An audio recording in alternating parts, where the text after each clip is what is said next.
Japan is a crazy place and has brought the world many amazing and bizarre games. Some so odd, they aren't even marketed to Western gamers.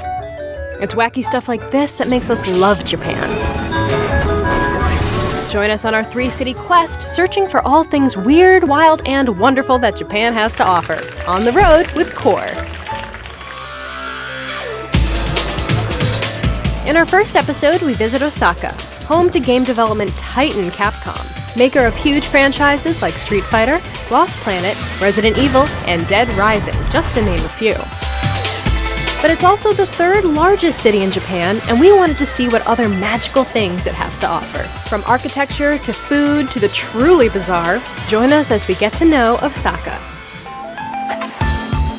After spending a day wandering around by foot, we quickly learned that the subway is the way to get around.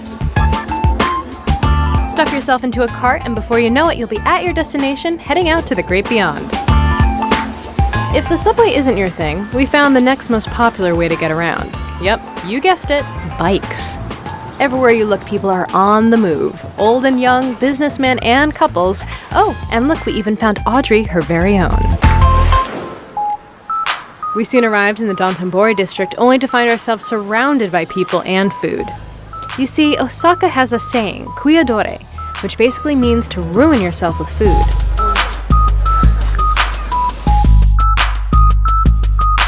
With all that was presented before us, we decided to take that saying to heart.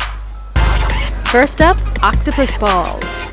Otherwise known as takoyaki, these tasty little treats are made in the forms of little balls of dough mixed with cheese and, of course, octopus. This is my 4th time in Japan, and I've never had octopus balls before. Never had takoyaki, and Osaka is famous for it. And so I'm glad I finally get my chance to dig in.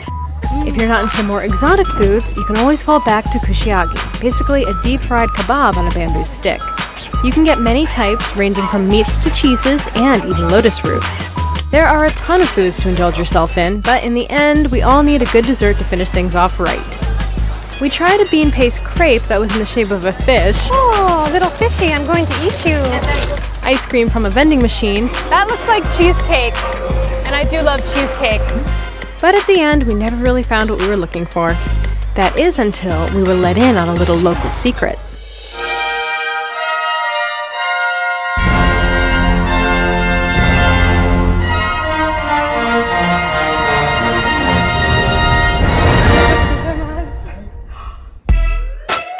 This monstrosity here is what they call dekamori. It comes in several gut-busting varieties, but we decided to go with the Mount Fuji. There's like an entire cake down here.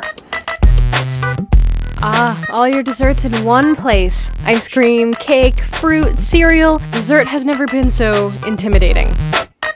Okay, well, I think I've successfully eaten myself into ruin here in Osaka. If you don't mind, I'm gonna take a little nap. Oh yeah, Osaka holds some crazy things, but we never expected what we ran into next.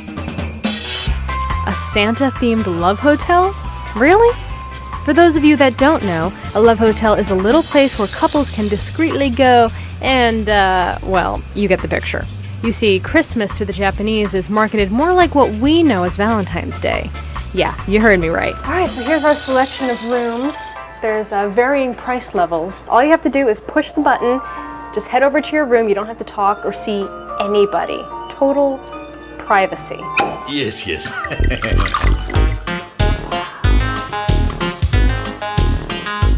Okay, so we've got my entertainment center with my karaoke mic, so I can sing myself to sleep. Oh, how convenient. PlayStation. Oh dear, what's this? Do I get to pick a costume? Maybe next time. I'm beat. When you're feeling refreshed, check out is easy. You never have to talk to anybody, if you know what I mean. Osaka is a great city. Besides the weird, there's the wonderful. Great architecture, like the Umeda Sky Building, with an incredible 360-degree view of Osaka. You can see why it's ranked as one of the biggest cities in the world. From ubiquity to antiquity, one of the oldest buildings here is Osaka Castle. It's more than a tourist landmark, it's also a good place for families or artists to come, enjoy, and relax. There are even buildings that are covered in plants, like this one we came across.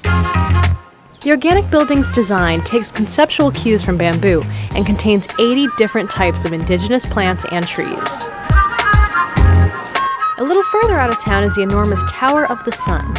Standing 70 meters tall, the Tower of the Sun is yet another amazing piece of architecture we came across. Just walking around the streets of Osaka gave us a good look into the culture and the spirit of the Japanese people. For a fast-paced modern metropolis, everyone we met was very helpful and, thankfully, patient. Now that you've gotten a taste of Osaka, try creating your own Japanese-inspired video game using QORE's Game Box Generator. Make your masterpiece and then export the image to the XMB to share with the world. We can't wait to see what you come up with. Check in next month when we travel a little further north to Kyoto. We climb into the mountains to make some new furry friends and find some old sites hidden away for centuries. Stay tuned!